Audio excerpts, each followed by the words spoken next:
A warm welcome to all our viewers. I'm your host Pratiksha Mishra and you're watching another episode of South Asia Focus. Let's begin the show.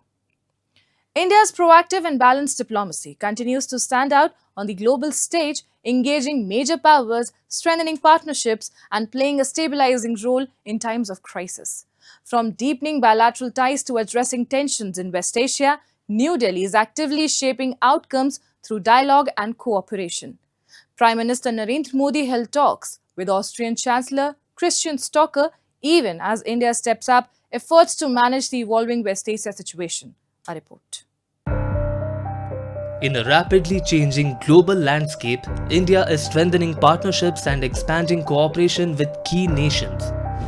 Prime Minister Narendra Modi and Austrian Chancellor Christian Stocker held a bilateral meeting in New Delhi, focusing on boosting ties in trade, investment, green technology, and other critical sectors.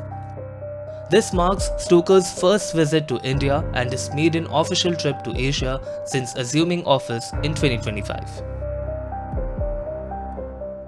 4 दशकों के बाद Austria के chancellor की भारत यात्रा अत्यंत महत्वपूर्ण है। वर्ष 2026 के ऐतिहासिक Bharat European union free trade agreement के बाद भारत और यूरोपियन यूनियन के बीच संबंधों में एक नए सुनहरे अध्याय की शुरुआत हुई है। चांसलर स्टॉकर की विजिट से हम भारत ऑस्ट्रिया संबंधों को भी एक नए कालखंड में ले जा रहे हैं। फ्रेंड्स, इंफ्रास्ट्रक्चर, इनोवेशन और सस्टेनेबिलिटी में भारत और ऑस्ट्रिया भरोसेमंद साझेदार रहे हैं। दिल्ली मेट्रो हो या हिमालय पर 10,000 फीट की ऊंचाई पर बना अटल टनल, ऑस्ट्रिया की टनलिंग एक्सपर्टीज ने अपनी मजबूत छाप छोड़ी है। India and Austria shared long-standing friendly relations rooted in shared democratic values. The visit builds on the momentum of Prime Minister Modi's Austria visit in 2024 and is expected to further deepen strategic and economic engagement between the two countries. With the landmark India-European Union Free Trade Agreement of 2026 setting the tone, engagements like these signal a broader deepening of India's partnership with Europe, driven by mutual trust and future-oriented cooperation. Even as India deepens its global partnerships, it is also navigating the complex situation in West Asia with a balanced and strategic approach.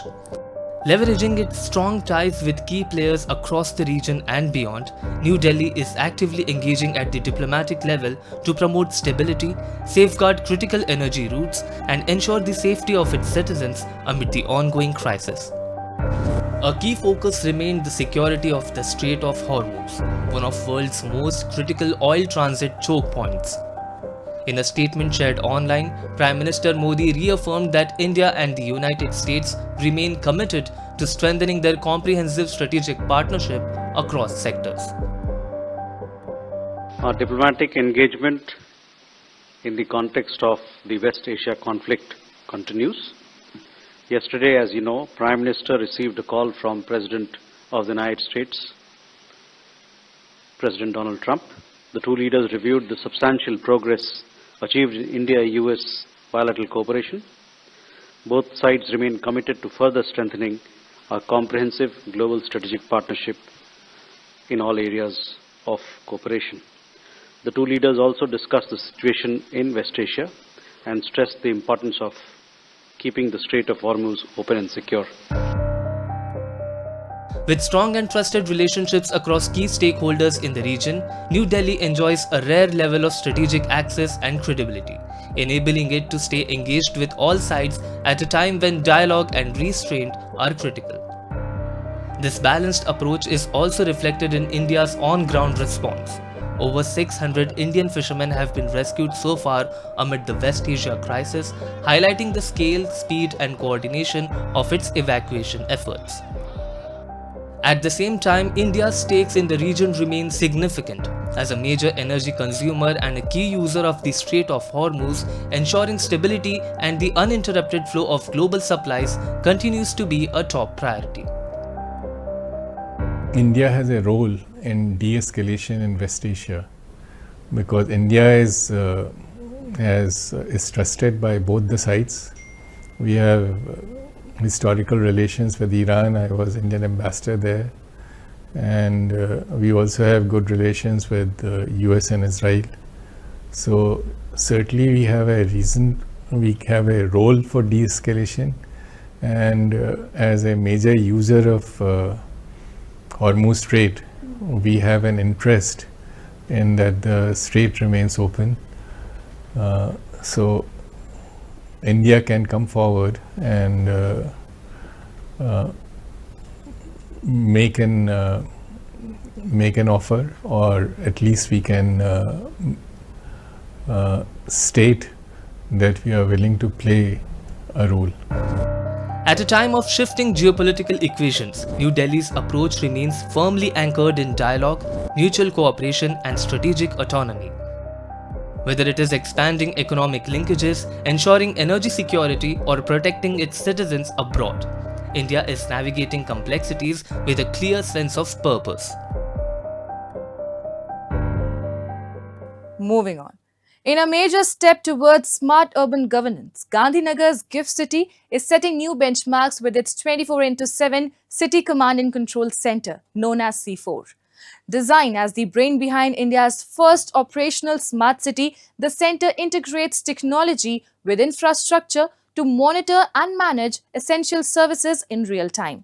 From utilities to emergency response, C4 ensures seamless coordination, making urban living more efficient, sustainable, and future-ready.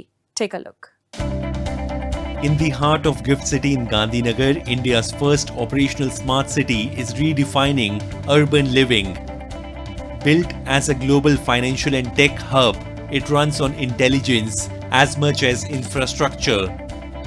At its core is the City Command and Control Center, also called C4, a single integrated platform that monitors and manages all utilities from electricity and water to cooling systems and street lighting through one unified digital ecosystem.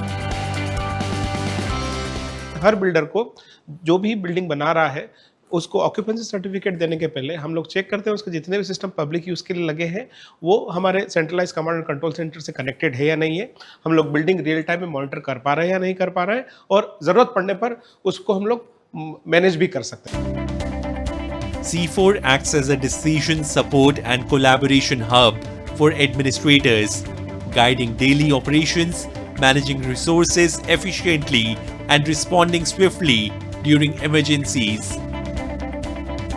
આપણી પાછળ જે screen છે command and control સેન્ટરના તેમાં intelligent building management system અને SCADA platform available છે. SCADA platform અને intelligent building management system અમને શહેરને વ્યવસ્થિત રીતે સુચારુ રીતે હેન્ડલ કરવામાં અમને મદદ કરે છે. અમારા વોટર ટ્રીટમેન્ટ પ્લાન્ટ, અમારું ડિસ્ટ્રિક્ટ કુલિંગ સિસ્ટમ, દરેકે દરેક બિલ્ડિંગમાં જેટલા ફાયર સ્મોક ડિટેક્ટર લાગ્યા છે એ બધા સ્મોક ડિટેક્ટરનું શું સ્ટેટસ છે તે બધું અમને અહીં પણ ખબર પડે છે અને અમારા ફાયર સ્ટેશન પણ ખબર પડે છે. The center seamlessly integrates power systems, district cooling systems, water and wastewater networks, solid waste management, utility tunnels, street lighting, automatic meter reading, and geographic information systems. More than 70,000 input and output data points are continuously monitored and analyzed in real time. जब हम international standards की बात करते हैं तो हमको हमारे world class infrastructure और क्वालिटी सर्विसेज को भी उस लेवल पे मैच करना चाहिए, और यही कोशिश हमने गिफ्ट सिटी में की है. हमने एक ऐसा स्ट्रक्चर बनाया है जो पूरी गिफ्ट सिटी में घूमेगा, जिसके अंदर सारी यूटिलिटीज़ घूमेंगी. सो इससे क्या होगा कि फ्यूचर में कभी भी अगर आपको कोई भी मेंटेनेंस, कोई भी एडिशनल वर्क यूटिलिटी रिलेटेड करना होगा तो आपको कभी भी फ्यूचर में कभी कुछ खोदने की ज़रूरत नहीं पड़ेगी. By integrating technology, infrastructure, and governance into one intelligent platform, C4 boosts efficiency, strengthens resilience, and enhances quality of life, making the city safer, smarter, and more sustainable.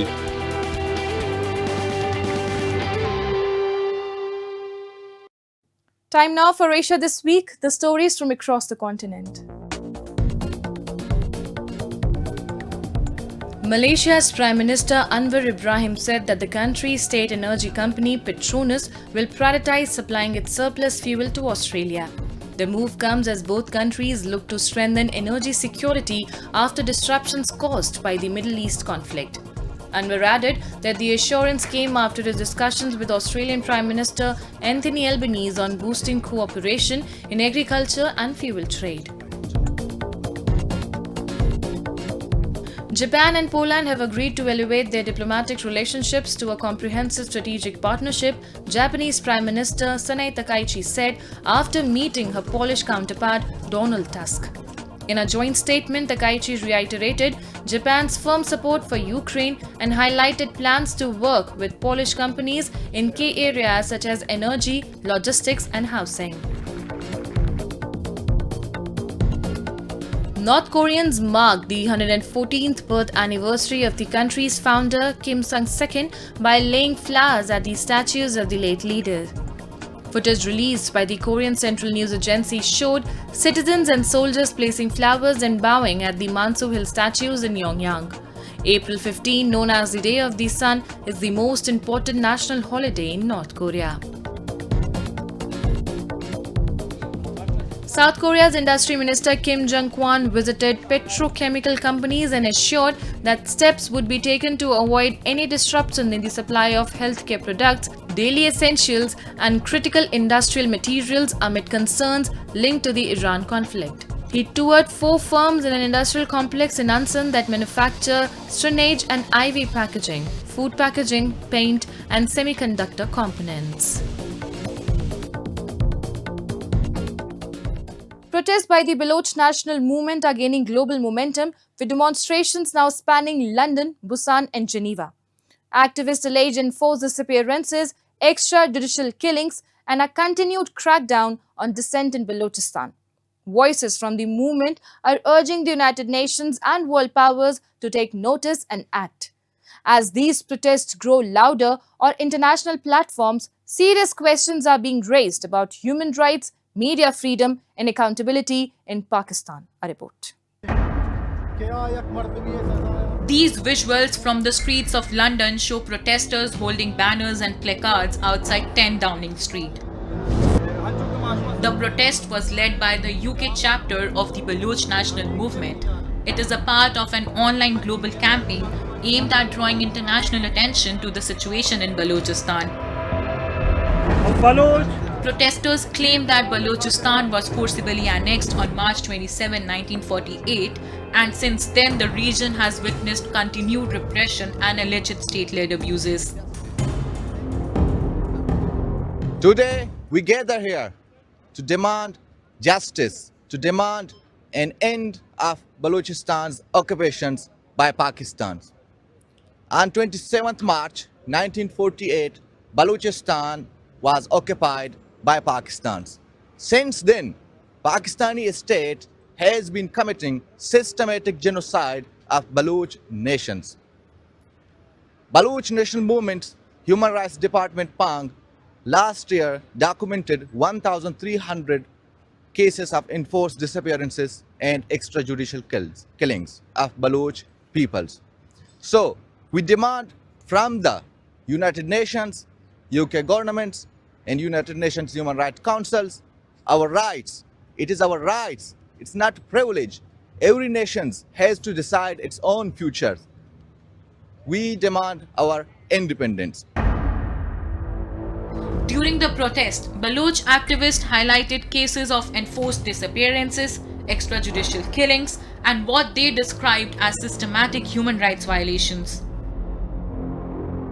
They also urged the international community, including the United Nations and the United Kingdom, to take immediate notice and intervene.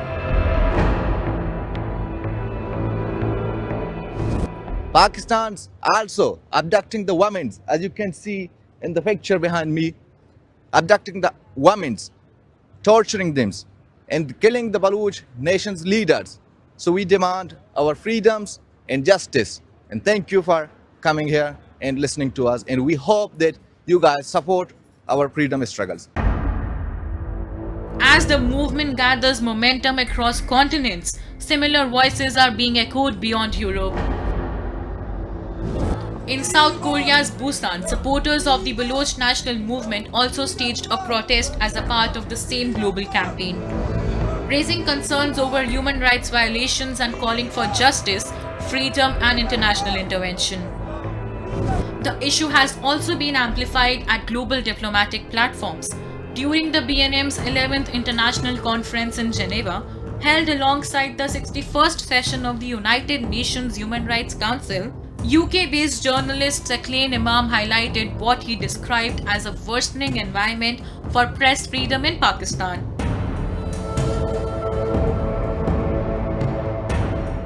We are not allowed to report anything. There's a complete media blackout. I'm talking of today, and it is, especially it has gone worse since the passing of PICA Act, Pakistan Electronic Crimes Act, 2016, I think. So since then, there's no fair reporting, because either you may be lifted, which is in Pakistan called Utha Liya, or you are killed. Just last year, Abdul Latif Baloch, he was killed, and there's no, actually legal action against his murderers. And he's not the only one. There are many other journalists who have been killed. Just for fair reporting, they were killed. And not a single killer was ever arrested by any government of Pakistan's authority, by Balochistan authority. From London to Busan and Geneva, the Baloch movement is increasingly gaining international visibility. Protesters allege that Pakistan continues to suppress voices in Balochistan and target those who speak out. The question remains, will the international community take note of these allegations, or will the voices from Balochistan continue to go unheard? Bangladesh witnessed colourful celebrations of Chaitra Sankranti, marking the end of the Bangla year as traditions and cultural festivities unfolded across the country. From bustling city fairs to village rituals, the day reflected a rich blend of heritage and devotion. In Munshiganj, a unique spectacle drew attention. The centuries-old Lal Kach festival stood out, where devotees transformed into symbolic warriors of Lord Shiva, celebrating faith, community, spirit and hope for a new year. Bangladesh came alive with vibrant celebrations of Chaitra Sankranti, marking the final day of the Bangla year, as communities across the country immersed themselves in colour, culture and ritual. From the capital to rural heartlands, fairs, pitha meals and musical performances highlighted the nation's deep-rooted traditions. In a village in central Bangladesh, one of the most striking customs unfolded as Hindu devotees prepared for the unique Lal Kach festival. Bright red paint was carefully smeared across their bodies until they were fully covered in a vivid crimson hue. After checking their reflections and adjusting their costumes, they stepped out, transformed into the legendary red glass warriors of Lord Shiva, parading through the streets in a ritual passed down through generations, symbolizing the triumph of good over evil and hope for renewal.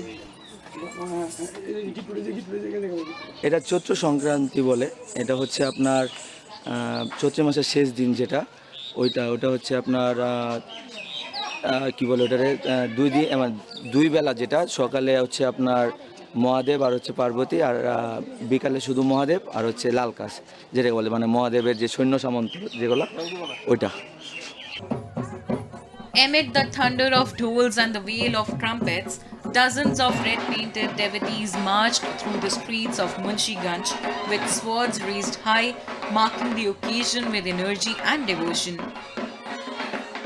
The centuries-old ceremony honors Lord Shiva and Goddess Parvati, with devotees believing the red color represents Shiva's divine army descending to cleanse the world of negativity before the new year. খারাপদের বধ করে নতুন সূচনা করার জন্য, নতুন বছরকে আগমন করার জন্য এটা আমাদের করা হয়। এটা হলো আপনার 80-90 বছর আগের অনুষ্ঠান, বুঝছেন? অনেক ঐতিহ্যবাহী অনুষ্ঠান আমাদের বিক্রমপুরে একমাত্র এখানে এই কাস্তানচিটা হয়, মহাদেব পূজা হয়, এখানে অনেক মেলার মতন হয়। কেমন লাগে এখানে দেখতে? ভালো ভালো ভালো ভালোই লাগে ভালোই লাগে সবাই হিন্দু মুসলমান একখানে ভালোই লাগে The red pigment, traditionally made from turmeric and lime, symbolizes purification, strength, and courage. According to local belief, the ritual represents Lord Shiva's descent to earth with his warriors to drive away evil forces and bless the coming year. As the sun sets and the rhythmic beats slowly fade, the Red Warriors continue to dance, keeping alive a centuries-old tradition that goes beyond ritual. In its colors and collective spirit, the Lal Kutch festival stands as a powerful reminder of cultural continuity, shared heritage, and the enduring hope for renewal that each new year brings. With tradition intact, Bangladesh steps into a hopeful new year. And with that, we come to the end of this week's episode. See you next week. Till then, goodbye and take care.